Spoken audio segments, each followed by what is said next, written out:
حسین کی آمد، سچے کی آمد، دار کی آمد، لجپال کی آمد، سچے کی آمد، سرکار کی آمد۔ معزز سامعین کرام، جب نعت شریف پڑھتے ہیں، اگر آپ کو ایک بھی اشعار پسند آ جائے یا سمجھ میں آ جائے، اگر نہ بھی سمجھ میں آ جائے تو سبحان اللہ ضرور کہیے۔ سرکار دو عالم صلی اللہ علیہ وسلم ارشاد فرماتے ہیں، جس نے ایک مرتبہ محبت کے ساتھ سبحان اللہ کہا تو جنت میں اس کے نام کے 10 کھجور کے درخت لگا دیے جاتے ہیں۔ تو پتا چلا سبحان اللہ کہنا جنت میں جانے کی دلیل ہے۔ شاعر اسلام کیا خوب فرماتے ہیں، مثال تیری چہل پہل پر، مثال تیری چہل پہل پر، عذاب دیجے ربیع الاول،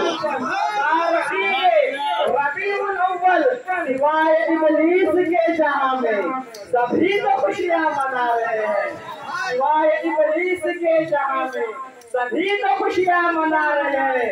اور شاعر اسلام کا خوب فرماتے ہیں، وہ جو نہ تھے تو کچھ نہ تھا، وہ جو نہ تھے تو کچھ نہ تھا، وہ جو نہ ہو تو کچھ نہ ہو، جان ہے وہ جہان کی، جان ہے تو جہان ہے۔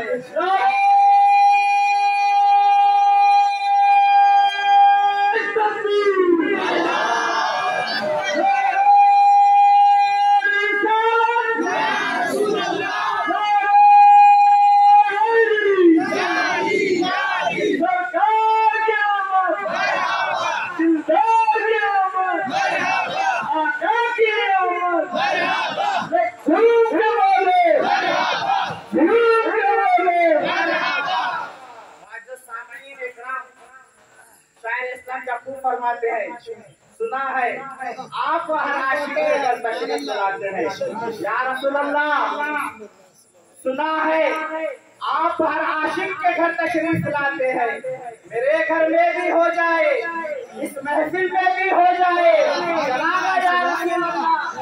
یہ ہمارا عقیدہ ہے، سرکار یہاں پر موجود ہے، یہ ہمارا عقیدہ ہے۔ ہم جو پڑھ رہے ہیں، آج کی جو محفل سجائی گئی ہے، میلاد محفل، آج لوگ کہتے ہیں تم میلاد محفل کیوں سجاتے ہو، میلاد محفل کیوں سجاتے ہو، بلکہ آج کی محفل سجانا اپنے مقدر کو سجانا ہے۔ آج کی محفل سجانا کیا ہے؟